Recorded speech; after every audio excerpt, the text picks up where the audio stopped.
बिस्मिल्लाहिर्रहमानिर्रहीम, अस्सलाम वालेकुम। मैं असदुल्ला खान हूँ। सबसे पहले तो कौम को मुबारक हो कि आज शरीफ ख़ानदान का एक और फ़र्द पाकिस्तान के निज़ाम से क्लीन चिट हासिल करने में कामयाब हो गया है।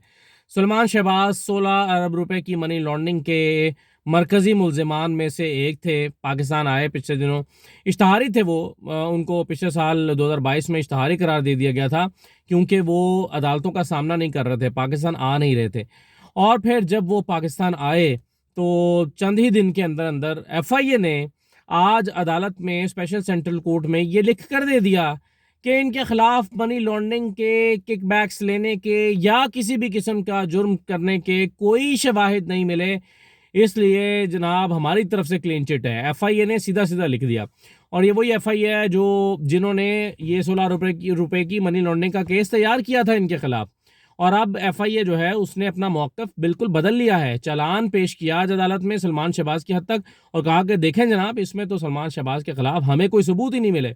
तो फिर एफआईए को बिठा के पूछना चाहिए कि ये तुमने इतना बड़ा चालान और 3,000 सफ़ात के डॉक्यूमेंट्स अदालत में क्यों जमा कराए थे? अदालत को बेवकूफ़ क्यों बनाया था? अदालत का टाइम क्यों ज़ाया किया था? क्यों इसको इश्तहारी करार देने की सिफारिशें करते रहे थे? क्यों अदालत के पीछे पड़े रहे थे? और आज अदालत से कह दिया कि इनके खिलाफ कोई सबूत ही नहीं मिले। और जब नहीं मिले तो फिर मुलज़िमान ने, ताहिर नकवी और सलमान शहबाज ने, अपने जो बरीयत की दरख्वास्त थी वापस ले ली। उन्होंने कहा जी हमारे खिलाफ अब मिला ही नहीं है सबूत, तो बस चंद दिन की बात है कि इनका नाम जो है वो इनको बरी कर दिया जाएगा अगली समात में मैक्सिमम। तो यहाँ से जनाब सलमान शहबाज साहब एक और पवित्र साबित हो गए, एक और क्लीन चिट इनको मिल गई है। अच्छा, दूसरी बात यह है कि राना सनाउल्लाह साहब जो हैं उन्होंने मुस्ताफ़ी होने का फ़ैसला किया है। लंदन में जाके नवाज़ शरीफ से मुलाकात हुई और उन्होंने और उनके साथ 6-7 और लोग जो हैं वो मुस्ताफ़ी हो जाएँगे। और वो इसलिए मुस्ताफ़ी हो रहे हैं क्योंकि उन्होंने कैंपेन चलानी है बतौर वज़ीर।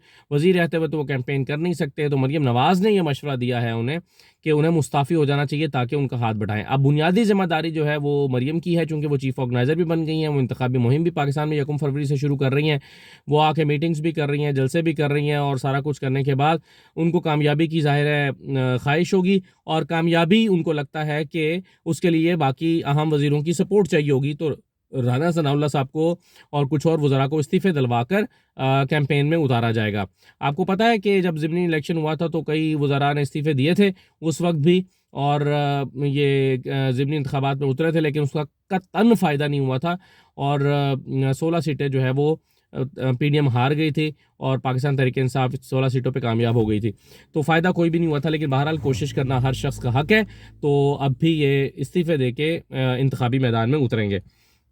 दूसरा एक और अहम मामला जो है वो ये है कि ये जो कल 35 इस्तीफ़े मज़ीद कबूल किए गए हैं। देखें, पता नहीं कौन पीडीएम को ये मशवरे दे रहा है, कौन समझा रहा है, कौन उनको कह रहा है कि जी आप इस तरह के इक़दामात उठाएँ। अब 70 ये और 11 पहले, तो 81 इस्तीफ़े मंज़ूर हो गए, 81 सीटें खाली हो गई हैं ईवान में से। और इसके बावजूद ये बज़िद हैं कि इस ईवान को इन्होंने चलाना है और ऐसे ही चलाना है। खुद आप सोचिए कि जब 81 सीटों पर, कौमी असम्बली के 81 हलकों पर ज़िमनी इंतखाबात का माहौल बन जाएगा, तो ओवरऑल पूरे इलेक्शंस का माहौल बन जाएगा। अब ये हुकूमत जो है वो खुद जानबूझ के अपनी नाअहली की वजह से एक तरफ तो चाहते हैं कि ये हुकूमत चलती रहे और इलेक्शन वक्त पर हों, बल्कि कुछ लोगों की ख्वाहिश है कि वक्त पर भी ना हो। तो इनकी ख्वाहिश है कि हुकूमत चलती रहे, लेकिन साथ ही साथ इलेक्शन का माहौल भी बना रहे हैं। 81 सीटों पर अब माहौल बना लिया है। क्या फ़र्क पड़ा जी? इससे हासिल क्या हुआ?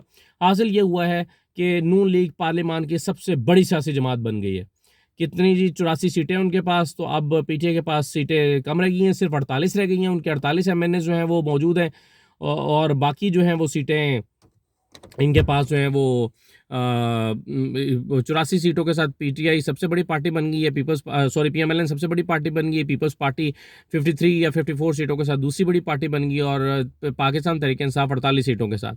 लेकिन वो ग्रुप जो राजा रियाज ग्रुप है वो अभी भी छोटा है। अभी भी अगर ये 48 लोग भी पार्लियामेंट के अंदर आ जाते हैं पाकिस्तान तहरीक इंसाफ के, तो फिर भी अपना अपोजिशन लीडर बना सकते हैं। लेकिन अपना अपोजिशन लीडर बनवाने से बचाने के लिए शायद राजा परवेज़ अशरफ अभी भी मज़ीद इस्तीफ़े भी कबूल कर लें और इनके 15 ही लोग पीछे रह जाएँ, ताकि राजा रियाज़ ग्रुप जो है वो अपना अपोजिशन लीडर बरकरार रखे। तो ये सूरत हाल जो है वो कर रहे हैं। और ऐसे में जो है वो ज़ाहिर है एक ऐसा पार्लियामान जिसमें एक बड़ी सियासी जमात मौजूद ही नहीं है, उस पार्लियामान को ज़बरदस्ती चलाने की कोशिश कर रहे हैं।